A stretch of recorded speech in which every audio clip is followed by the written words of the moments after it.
Hey, good morning. Oh, it's a beautiful morning here.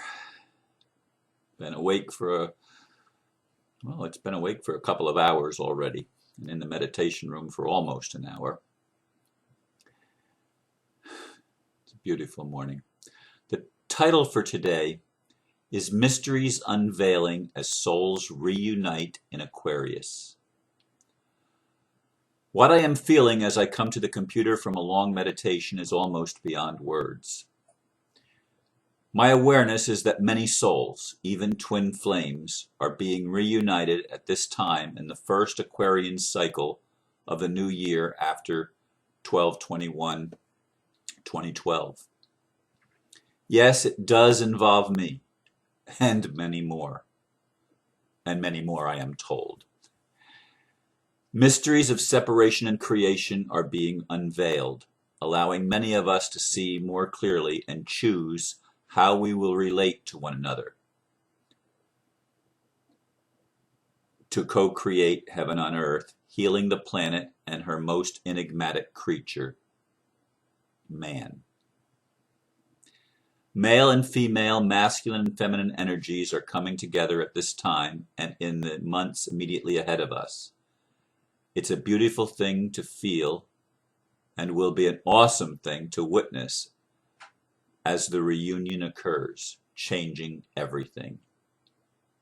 This is the transformation, or as my mentor, Dr. Bruce L. Morgan, called it, the antiadromea. Not sure how to spell that, and I'm likely saying it wrong. He attributed it to Carl Jung, and it meant the reverse flow of energy.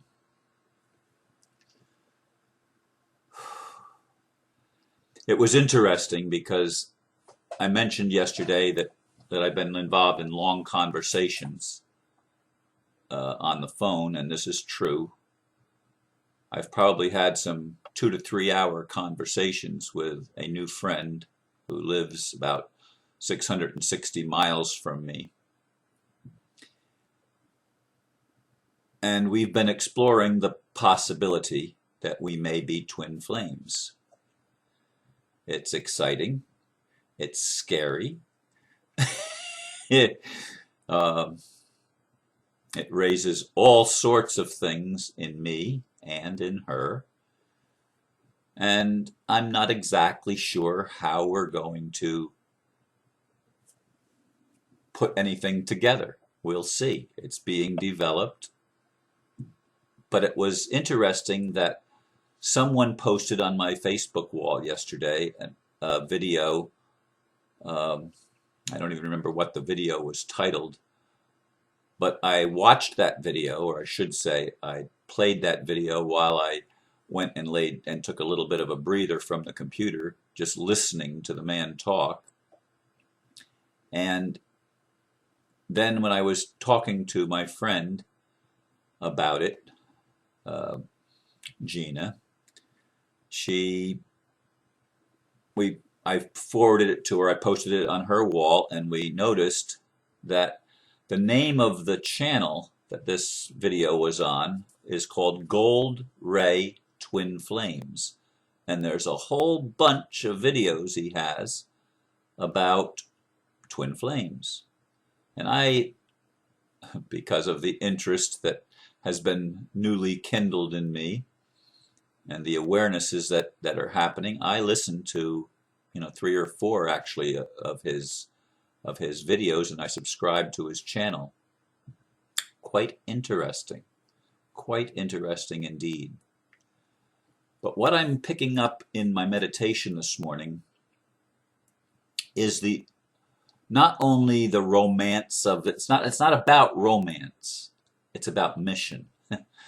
It's about spiritual partnership. It's about reuniting. I mean, I felt so close today. I have felt her energy without a face, without a name. I have felt that energy before. But now there's a name and there's a face attached to it. We still haven't met each other in person. As I said, she's 660 miles away. And I'm not sure how it's going to play out. I try to keep myself in the moment and stop projecting the future. It's hard. It's hard because that's where I want to go. I want to project the future. I want to say, is she really the one? I want to know for sure. But there were certain things that were coming to me in my meditation that indicate she may well be the one. And it wasn't just in my meditation, it's been going on since she first sent me a friend request, and I noticed that she was born on my birthday 17 years later. And folks, the sense that I'm getting is that this process that I'm experiencing with Gina is something that many of you, if you're not already experiencing it or have already experienced it, it's something you will be experiencing if that's your desire, if that's your purpose and mission. You will be reuniting with your twin flame or more with your soul family, and I'm seeing more and more of my soul family come in. Not everybody in the soul family is meant to be related to each other in a sexual, intimate way. And even with twin flames, the sexuality is not the most important thing. It's the spiritual recognition, the spiritual awakening to a higher dimension, to a greater reality, to greater possibilities of creation, of co-creation. This is what I believe we're on the cusp of. It's what I feel is going to be the mechanism, if you will, the dynamic that is going to take place to actually transform our world. As I said, Bruce called it the antiadromea, and he said that that's a word that Carl Jung used, but when I tried to Google it, nothing comes up. So I must be saying it wrong or spelling it wrong.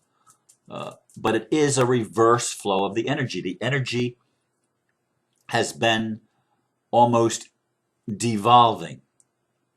You know, it's like been spiraling down. What's the word that I'm... he that would ascend must first descend. It's a descension into matter. But now we've descended into matter. Spirit has descended into matter in man and in other creatures as well. But man, who has been, as I said, very enigmatic and destructive in our nature, in our activities, as we've devolved and forgotten more and more who we are, now the energy is reversing and being brought back up so that we can not only remember who we are as individuals, but we can remember who we have always been as partners in this family game of creation. And I do believe that our soul families are much bigger than even we imagine. It's not necessarily just a small nucleus of people, although that may be all you're aware of at this time. My soul family seems to be expanding more and more. And as Gina and I converse with each other and realize how much we've been being prepared all of our lives, there's so many similarities between what happened to her and what happened to me. I mean, I, at one point in my life, had a severe fracture of my right leg, masculine side. She experienced the same thing, but in her left leg, the feminine side. You know, quite a few, more than one fracture of the bones, serious fractures. Okay, and there are many other similarities, and we realize, hey, we've always been on this spiritual path. We've always been aware of it. We've always been connected to God. We've always been aware that we were here for a mission. She does videos, I do videos. She's a public person, I'm a public person. So that's not going to scare her away like it has maybe scared other people that I thought might have been my soulmate or whatever. Well, I'm a private person. I can't, if Ron's so out there, he's so public, Well, that's not going to scare Gina because she's just as public as I am. And these are the dynamics that I'm watching occur in my own life. But the sense that I have is this is something Spirit or God or Creator wants us all to awaken to. It's available to anybody that asks. Now, that doesn't mean it's going to happen this month or this Aquarian period that ends, what, around the 20th or 21st of February. But it's available to us in a way that has not been available to us before. There have been relatively few people that have had the twin flame reunion, very few couples that really, really are connected at that deep spiritual level and share even a common, as the gentleman, I forgot his name, the one that I mentioned on Gold Ray Twin Flames channel on YouTube, as he said that, and I lost my train of thought now when I was trying to remember his name, but in any case, this awakening is occurring and it's going to change everything. There's more and more people having this energy made available to us so that we can literally heal ourselves and heal the world. It's yes, romance is involved, but it's more than romance. It's about taking on our roles as priests and priestesses, as gods and goddesses, as healers, as lovers of humanity, and willing to serve and to enter a life of dedication to the upliftment of all creation. And this is what's happening. This is the miracle that we're being given at this time. And this is the first day of February in 2013. I don't know what the month is going to hold, but it's the month that we honor romance. It's the month that we honor Eros, if you will. Our connection, our love connection in a very sensual and sexual way. But it's more than just sensual. It's more than just sexual. It's spiritual. And I want you to see that the dynamic that's unfolding is a spiritual dynamic, and it redeems the material world.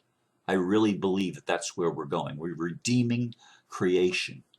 We're giving creation a new start, a new understanding, a new awareness. We are awakening to our eternality, to the fact that we are infinite beings with all sorts of awesome potential. And we're going to be coming together more and more as families and as couples to manifest that on earth.